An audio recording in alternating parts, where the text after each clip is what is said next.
vedare tinokuchingamidzai zvekare kune chimwe chirongwa pano paZim Facebook Secrets and Confessions. Tadzoka zvekare nemamwe mamessages. Regedzai tibva tapinda mumamessages edu atadzoka takakubatirai. Message yedu yekutanga yakamira sekudai so: hanzi makadii zvenyu mukoma, ndinokumbirawo kuti munge muchindiposterawo nyaya yangu makavigawo chitupa changu. Inini ndiri mudzimai ane makore 28 years ekuberekwa. Ndinodawo kukuudzaiwo izvo zvakaitika, but this thing it happened last year. Ndo pandakazotangawo kuona kuti there is something that is wrong with my husband. Ende mufunge zvenyu, pose apa ndainge ndichitongogara ndichitongorumbidza Mwari ndichiti aiwa Mwari makanaka zvenyu, but ndainge ndisingazivi kuti ndainge ndichitorumbidzira Mwari pasina, ndainge ndigere zvangu naSatani pache zvake. Zvakaitika mukoma ndezvekuti ndakamitiswa apo pandainge ndichiri kuchikoro, pandainge ndichiri form 3. Ndakati ndamitiswa kudaro, then vabereki vangu vakabva vatsamwa, vakabva vati you have disappointed us, because ndainge ndiri mwana who was actually an intelligent child. So in our family, nekudawo kwekuti I come from a family that is very poor, my parents thought kuti at least ndainge ndichazokwanisawo kuenda kuuniversity kana kuzoita teacher or something like that, but ndakabva ndazongopfuririka ndikabva ndatanga kuwirirana neumwe musikana. Saka musikana uyu ainge achidanana neumwe mukomana ainge achidriver kombi, but I didn't know kuti mukomana uyu waaidanana naye ainge atoriwo nemukadzi. So zvataiwanzokuita ndezvekuti taiti paya patinenge tichienda kuchikoro taibva tazomirira kombi yake tobva tazoenda kuchikoro tisina kubhadhara kombi. Then mari dzatinenge tapiwa nevabereki kuti tinge tichibhadhara kombi, then taibva tazotenga at least something to eat tiri kuchikoro. Even later on when we would knock off from school, then taibva tazomirira kombi yake muchinda iyeye. So there was a time whereby vakabva vazoti delaya vachingoti nhasi kwakamaunta. So by the time that we got into his taxi, nguva dzainge dzatoti fambei, ndakazotosvika pamba usiku musi wacho iwoyo. Ndakasvika pamba kuma 8 p.m. Then I lied to my parents kuti ndainge ndadarika nekumba kwefriend yangu tichiita homework. Apa pachikoro pedu ndakaitwa prefect ndichiri form 2. Pachikoro pedu waitoitwa prefect kana wava form 3, but ndava form 3 ndo pandakabva ndazoitwa head girl. So my parents, they trusted me a lot because of what I had achieved in school. They never thought kuti ndainge ndadhilewa nemukomana webest friend yangu zvekare neumwe murume uyo ainge achidriver imwe kombi, but on that day tainge tingori 4 mukombi imomo, inini neumwe murume uya wechikuru, then friend yangu ainge akagara kufront seat neboyfriend yake. So vakabva vazoenda nesu samwe ndokubva vazotitengera chikafu. This was like really nice because I had never eaten such nice food in my life. Murume uya ndokubva atondipa mari, akabva ati ainge achindida, ndikabva ndatongojoinawo ndokubva ndatotanga kutoitawo izvozvo zvekudanana nemachinda awa anodriver makombi. So handichazivi kuti pamwana wangu uyu wandakazvara akandimitisa ndiani chaizvo, because after ndatanga kusangana pabonde nemurume uya wandainge ndarongerwa, ndakabva ndazotanga zvekare kusangana pabonde nemukomana uyo ainge achidanana nebest friend yangu, ainge ondipa mari. Saka mukunondipa mari, one day akabva ati what are you going to give me in return? Ndikabva ndaramba, akabva ati manje uchaluza inini zvekare, uchaluza your friend and you are going to lose your boyfriend. Iyi ndikabva ndati saka ndoita sei? Akabva ati tinofanira kuti tinge tichitomborara tose. Ndokuzotorara tose paya, takati tarara tose in the middle of the round, ndopaakabva azobvisa protection. Nekudawo kwekuti ndainge ndichiri mwanasikana wechidiki, ndokubva ndatadza kuzviona kuti munhu ainge andiitira utsotsi. I only found out kuti ainge andibvisira protection after atopedza, ndikatoona kutoti ainge atosiya urume hwake mandiri. From there on ainge ongoramba ongosangana neni pabonde pasina dziviriro. Apa nemudhara uya zvekare tainge tichirara tose pasina dziviriro. So ndakazoti ndabatira pamuviri ndakabva ndazotadza kuziva kuti ndoita sei. Ndokubva ndazoenda ndikanoudza muchinda uya wandainge ndichidanana naye, akabva anditi iwe hazviite kuti unge uchinditizira. Ndikati why? Akabva ati ndinozviziva kuti unorara nebest friend yangu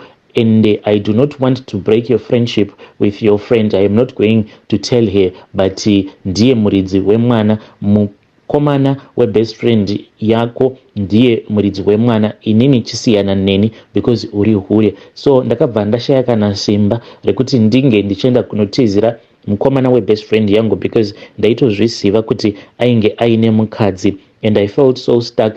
Ndikabva ndazongotizirawo umwe mukomana uyo wandakangozotanga kudanana naye ainge achigara in that same street matainge tichigara, saka ainge achingondida but achinyara kundiudza. Ndokubva ndazotanga kugara naye, so ndiye wandakapomedzera nhumbu yainge isiri yake. Akabva andigamuchira because amai vake vaigara vachingonditi muroora, but many years later ndo pavakabva vazofind out kuti mwana uyu ainge asiri mwana wemwana wavo mushure mekunge arwara. Saka akati arwara ndokubva tazobuda tiri inini vamwene navana tete, takati tichinosvika kuya uko kwatainge taenda kunobatsirwa. Then n'anga iya ndobva yakabva yazongotaura mamwe mashoko ekuti munhu wose akabva atozviona kuti mwana uyo wandainge ndiinaye watainge tauya kuzorapisa ainge asiri mwana wemudzinza, because ivo vakabva vati ko imi munogoda kumanikidzira kurapisa ropa risiri renyu, ko hamuzivi kuti zvacho zviri kuita kuti mwana uyu ange achirwara midzimu yekwake here. Saka ava mai vari kufanira kuti vange vachienda nemwana uyu kuna baba vake kuti ange achizokwanisa kurapiswa. Ndakanyara ndikarohwa nehana, ndokubva ndatoona kuti panapa zvainge zvadhakwa. Takati tichingodzoka kumba hapana kana akambotaura neni, but ndega ndakatongoona kuti zvimwe zvinhu zvinotongoda kuti wega unge uchizvigaira vanhu vasati vakudzinga pamba pavo. Ndopandakabva ndazongotora tuhembe twangu ndikabva ndangobuda usiku ndikabva ndadzokera kumba. Ndichinodzokera kumba vabereki ndikabva ndavaudza kuti ndainge ndisingazivi kuti mwana wacho ainge ari wani. Iye vabereki vangu vakarwadziwa, amai vakachema. Ndokubva ndazonzi namama painge pasina plan but kuti ndinge ndichienda kunogara kumusha nagogo, amai vaamai. Zvino ndakati ndava kugara kumusha nagogo ndikabva ndaona kuti chilife chacho chainge chichirwadza, because ndaiti kana ndichida chandinenge ndichida ndaitofanira kuti ndinge ndichitoita zvemapeace job and ndaiwanzokuenda kunosakurira vanhu zviminda zvavo ndichiita marikicho. So ndakati ndaona kuti upenyu hwacho hwainge kundirwadza, ndokubva ndazotanga kutengesawo zvangu pane rimwe bhawa, but it was just too painful. Ndikabva ndazouya kunoku kuJoni. Ndakati ndauya kuno kuJoni ndokubva ndazotanga kushandawo mumba.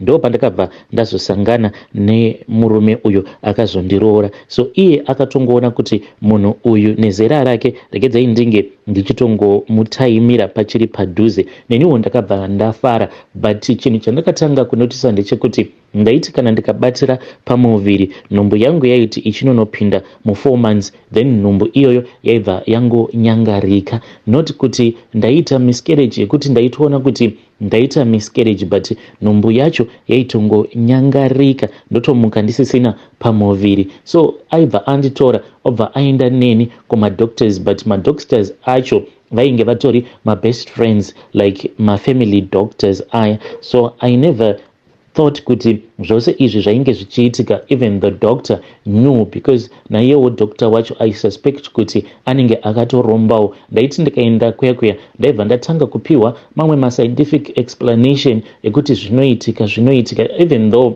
I saw kuti zvinhu zvainge zvichiitika kwandiri it was not normal at all. But ndaiti kana ndaendeswa to his friend doctor ndobva ndanzi it is normal, nhumbu inokwanisa kudisappear, because at the end of the day hanzi unenge usiri like pregnant, hanzi inenge iri a false pregnancy. But still, how can I be pregnant for 4 months? Ndobva ndazonzi it's a false pregnant. Ndichitonzwa mwana achitotamba, ndichitoti ndikabata dumbu rangu ndichitonzwa kutoti uyu mwana uyu, but at the end of the day ndaizoudzwa kuti it is a false pregnancy. Ende pose pandaibatira pamuviri ndaiti kana ndikangomuudza kuti ndabatira pamuviri aibva azoitira maparents angu something that is really big. Like the first time that I fell pregnant akabva ati, I know your parents kuti they suffer but I am going to surprise them. Munhu ndokubva azongondisiya kunoku kuSouth Africa akabva azoenda kuZim. Akati aenda kuZim, the next thing that I heard was that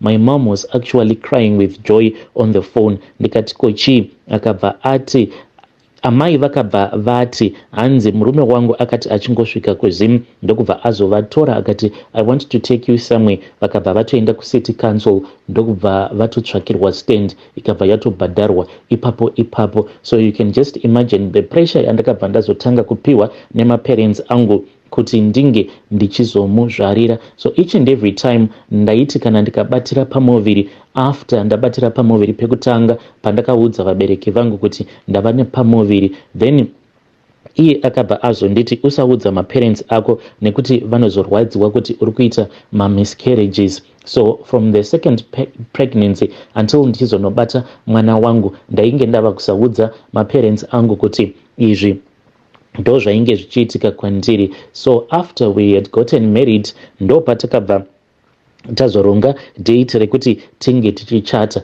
Mukoma, the day that I got married to my husband ndakaona nyoka iyi ndakaiona iri muwedding gown rangu paya patakamukira makuseni ndava kutanga kuchipfekedzwa. So one of the woman who had been hired, who was responsible for the makeup and dressing me, akabva angoscreama akabva ati nyoka, but nyoka iyi mukoma yainge yakaita iya inonzi tsvukukuviri ine misoro miviri ndo yakaonekwa iyoyo. Saka akati achingonobata wedding gown akati achinonorimudza ndopaakabva aona kuti mugauni umu mainge madonha nyoka. So since we were going to get married pane imwe hotel iyi zvayakaita, it is like in a game park. Vanhu vakabva vangoti kunoku nyoka dzagara hadzingamboshaiki. So mukoma zvinhu zvekuti zvakatongondishamisawo kuti how come ndinonzi mugauni mangu manga muine nyoka, maybe this is a bad sign. So ndakazongoramba ndosangana nekatsvukukuviri aka. Even when we were on our vacation ndaingoti kungodai, when I just moved something in that room that we were booked in, ndaibva ndatoona nyoka and that same type until we came back. But kadzozoka kuno kuSouth Africa, the guy told me kuti we were going to move out of that house that we were staying in. Tainge tava kufanira kuti tinge tichienda kunogara somewhere else. Ndakati ndiri busy manje ndichipakeja zvinhu zvangu because ndaida kuti zvinge zvichiiswa mumabox. So he had actually hired this other removal company. So ndainge ndichitobatsirana nevakomana vaya. One of the guy ndopaakabva azouya kwandiri, but paakauya kwandiri I saw that there was so much fear in his eyes. Akabva anditi, madam, I want to show you something. Ndokubva ndazoenda naye kubedroom. Ndakati ndichinoenda naye kubedroom ndopandakabva ndazoona kabhutsu kadiki keka newborn baby kainge kakaiswa pazasi pembedha. So they had actually moved the bed, vainge vaumisa, and they were busy like packing some stuff in the bedroom. So kabhutsu aka I didn't even know kuti we actually had kabhutsu kakadaro keka newborn baby mubedroom.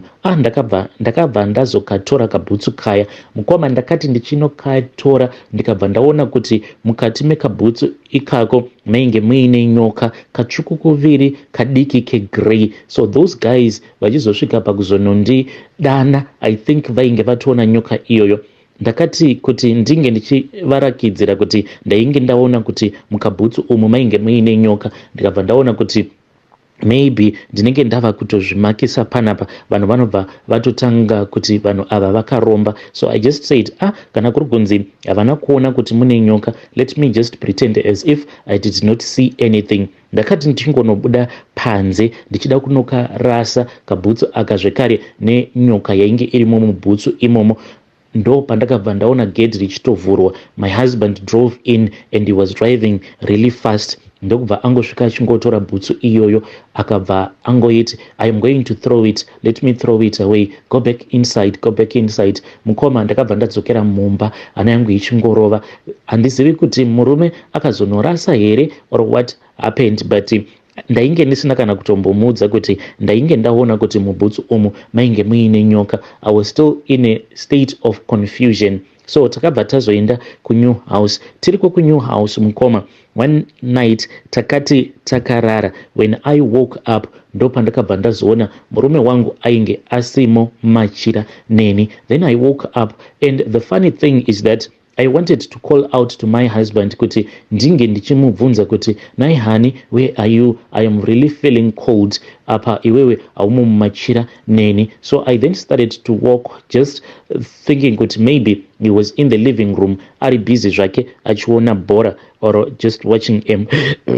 So I woke up and I headed for the living room because I thought kuti that was where I was going to find him, but he was not there. Then I went to the kitchen and I opened the fridge ndichitongoda zvangu kutora ice cream, and so ndakabva ndati let me go to the kitchen kuti ndimbotsvaka zvekudya because I was feeling kind of like hungry. Ndo pandakabva ndazoona kuti the front door it was wide open.